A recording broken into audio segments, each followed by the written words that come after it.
बच्चों, आज हम पढ़ेंगे समरूप विद्युत क्षेत्र में द्विध्रुव पर बलाघूर्ण। ठीक है बच्चों, ये टॉपिक बहुत ही इंपॉर्टेंट है, इसके ऊपर मेनली न्यूमेरिकल्स आते हैं। ठीक है, देखिए इस टॉपिक को शुरू करने से पहले आपको मैं बताना चाहूँगा इसके बारे में। वैसे तो मैंने विद्युत क्षेत्र वाले वीडियो में आपको मैंने इसके बारे में बताया था, फिर भी मैं आपको एक बार रिकॉल कर देता हूँ। ठीक है, देखिए लिखा हुआ क्या है, समरूप विद्युत क्षेत्र। बच्चों, जब किसी माध्यम में प्रत्येक बिंदु पर विद्युत क्षेत्र की तीव्रता का मान क्या रहे, समान रहे, तो ऐसे माध्यम में उपस्थित विद्युत क्षेत्र को हम कहते हैं समरूप विद्युत क्षेत्र। ठीक है, एक परिभाषा इसकी ये होती है, एक और होती है कि यदि विद्युत क्षेत्र की बल रेखाओं के मध्य अंतराल क्या रहे, समान रहे, तो ऐसे माध्यम को हम क्या कहते हैं कि वह माध्यम समरूप विद्युत क्षेत्र वाला माध्यम है। ठीक है, देखिए ये जो बल रेखाएं मैंने बनाई है ये अनंत से आ रही हैं और अनंत की ओर क्या हो रही हैं, जा रही हैं। ठीक है, तो मान लीजिए यहाँ पे मेरे पास क्या है, ई वेक्टर मैंने यहाँ पे शो कर दिया कि बल रेखाएं यहाँ से यहाँ जा रही हैं। ठीक है, वो देखिए आपको ये मैंने पता था पहले भी कि बल रेखाएं यहाँ से जा रही हैं, अर्थात यहाँ पे कोई ना कोई धनावेशित पट्टिका रखी हुई होगी, या फिर यहाँ पे बल रेखाएं जा रही हैं तो इस तरफ क्या होगा, कहीं ना कहीं क्या होगा, ऋणावेशित पट्टिका रखी हुई होगी। इसी वजह से बल रेखाएं क्या हो रही हैं, निकल रही हैं यहाँ से। ठीक है, तो इतना मैं रिज्यूम नहीं कर रहा क्योंकि हमने यहाँ पे ये माना है कि अनंत दूरी से बल रेखाएं आ रही हैं और अनंत दूरी की तरफ जा रही हैं। ठीक है बच्चों, पहली बात तो ये।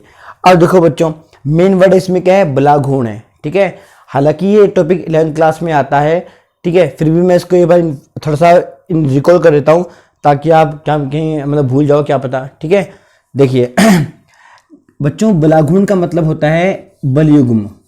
क्या होता है, बलयुग्म। एक ऐसा बलयुग्म जो चीज़ों को घुमाने में काम आए, घूर्णन में क्या करे, काम आए। जैसे मान लीजिए मेरे पास ये मार्कर है, ठीक है, मुझे इसे घुमाना है, तो मैं क्या करूँगा, मेरी उंगलियों की सहायता से इसे ऐसे रखूँगा और एक फिंगर से ऊपर की तरफ बल लगाऊंगा और दूसरी उंगली से नीचे तरफ बल लगाऊंगा, तो कैसे घूमेगी, ये ऐसे घूमेगा। ठीक है, तो देखिए, तो इसको हम थ्योरी में कैसे पढ़ते हैं बच्चों, ध्यान दीजिए कि जैसे मेरे पास मान लीजिए कोई छड़ है।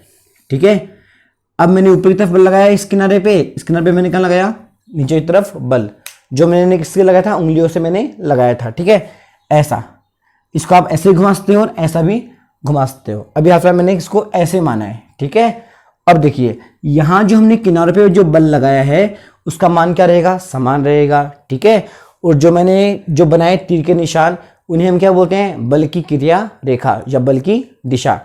तो यहाँ से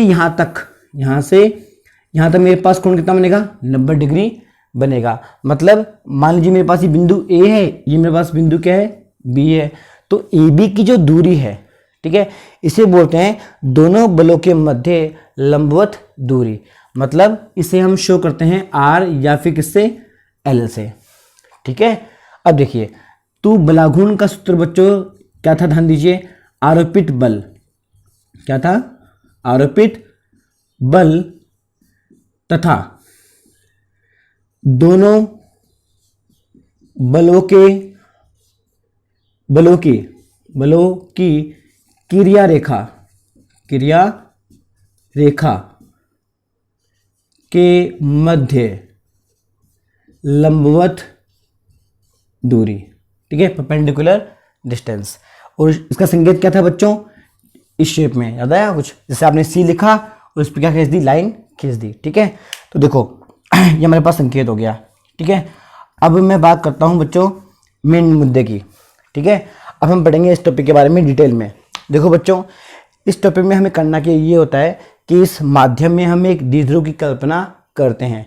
हम ये मानते हैं कि इस माध्यम में कोई द्विध्रुव रखा हुआ है और ये द्विध्रुव इस प्रकार से रखा हुआ है कि जो कोण बन रहा है विद्युत क्षेत्र की बल रेखाओं के साथ, वो हमें क्या है, अज्ञात है। जैसे मान लीजिए ये कैप मेरे पास क्या है, धनावेश है, और ये जो इसका निचला सिरा है ये क्या है, ऋणावेश है।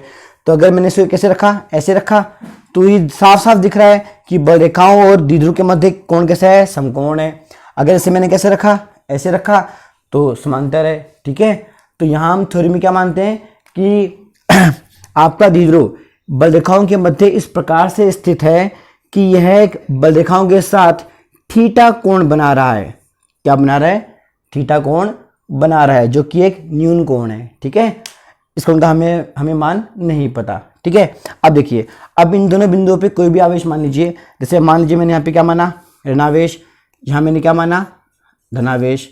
ठीक है, अब देखिए, हम जानते हैं कि धनावेश से बल रेखाएं निकलती हैं। तो मैंने अभी थोड़ी पहले वो क्या कहा था कि बल रेखाएं ऐसी जा रही हैं, इसका अर्थ क्या है? यहाँ पे पॉजिटिव चिन्ह रहा होगा, तो इस आवेश पे आकर्षण बल लगेगा। आकर्षण बल लगेगा, जिसकी दिशा कैसी होगी? इस तरफ होगी। इसे मैंने क्या माना? F1 बल। ठीक है, अब देखिए, ये धनावेश है, इस तरफ क्या रहा होगा? ऋणावेश रहा होगा। तो यह आवेश इसकी तरफ आकर्षित होगा और यह किस बल से जाएगा? F2 बल से जाएगा। आकर्षित होगा किसकी तरफ? इसकी तरफ। तो देखो बच्चों, इस चित्र को जरा गौर से देखो। इसे हम बनाते हैं शॉर्ट फॉर्म में। कैसे बनाते हैं वो देखिए कि मेरे पास ये हो गया बिंदु B हो गया, और मेरे पास बिंदु क्या हो गया? A बिंदु हो गया। ये मेरे पास क्या जा रहा है? F1 जा रहा है। ये मेरे पास कैसे जा रहा है? F2 जा रहा है। ठीक है, अब देखो बच्चों, हमें बलाघूर्ण के लिए क्या चाहिए? दोनों बलों के मध्य लंबवत दूरी चाहिए। एक बल F2 यहाँ जा रहा है, एक बल F1 यहाँ पे, ऐसे जा रहे हैं। ठीक है, तो हमें लंबवत दूरी का मतलब हमें ये दूरी चाहिएगी, तभी तो क्या बनेगा? लंबवत दूरी बनेगी।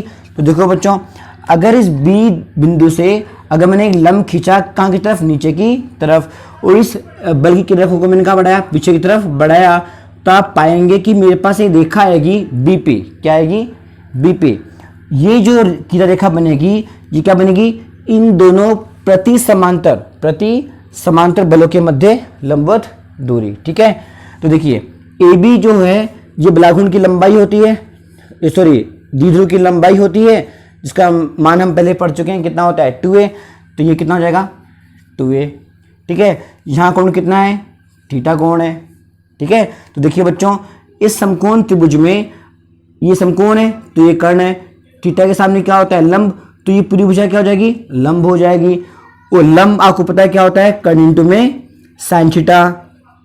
कर्ण कितना हो जाएगा? 2a sine theta.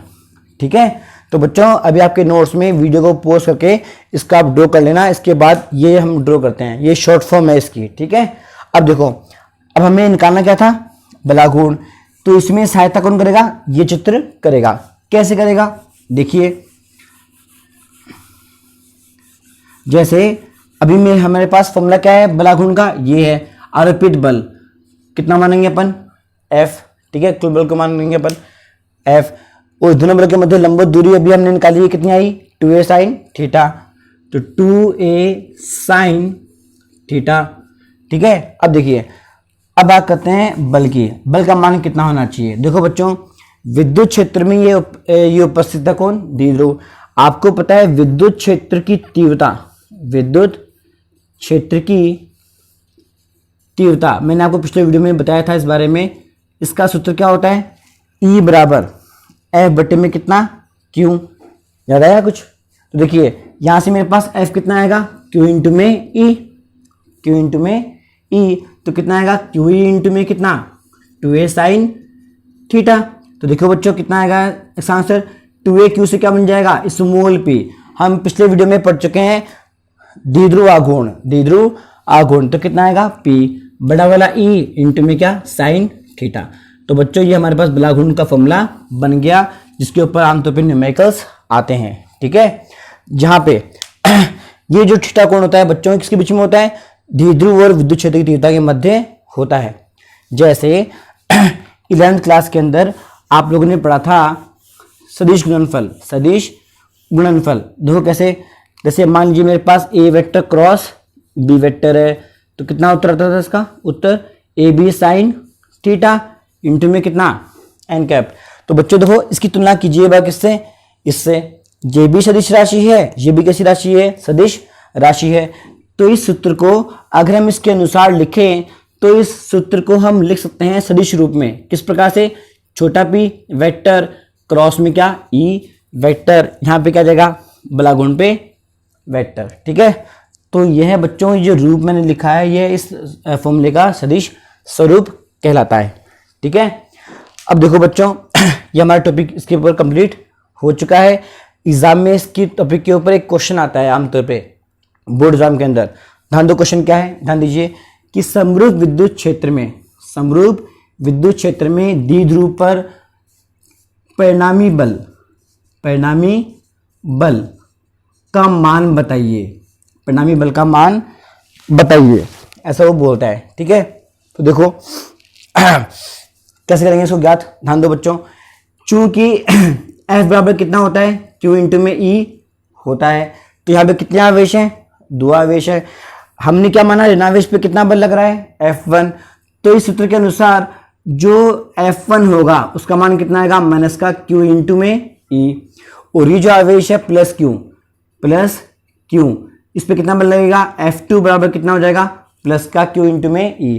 तो बच्चों उसने क्या पूछा है क्वेश्चन में, परिणामी बल पूछा है, तो दोनों बलों को हम क्या कर देंगे, जोड़ देंगे।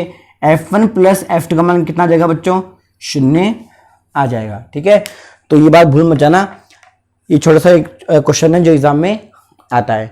बच्चों एक बात हमेशा ध्यान रखिएगा, अगर ये विद्युत क्षेत्र जो माध्यम है अगर ये असमरूप होता, अभी तो समरूप है, पर मान लीजिए क्या होता, असमरूप होता, अर्थात बल रेखाओं के मध्य अंतराल क्या होता, अनिश्चित होता, अलग अलग होता, तो इस अवस्था में कुल बल का मान 0 कभी भी नहीं होता। ठीक है, क्योंकि इस अवस्था में E1 E2 के मान क्या होते हैं, अलग अलग होते, यहाँ पे E1 यहाँ पे E2 आता। ठीक है, तो जब इनको हम जोड़ते तो इनका मान 0 नहीं होता। ठीक है, तो कुल बल का मान 0 तभी आता है जब दोनों में E का मान क्या हो, उभयनिष्ठ हो, अर्थात यह द्विध्रुव एक समरूप विद्युत क्षेत्र में उपस्थित हो।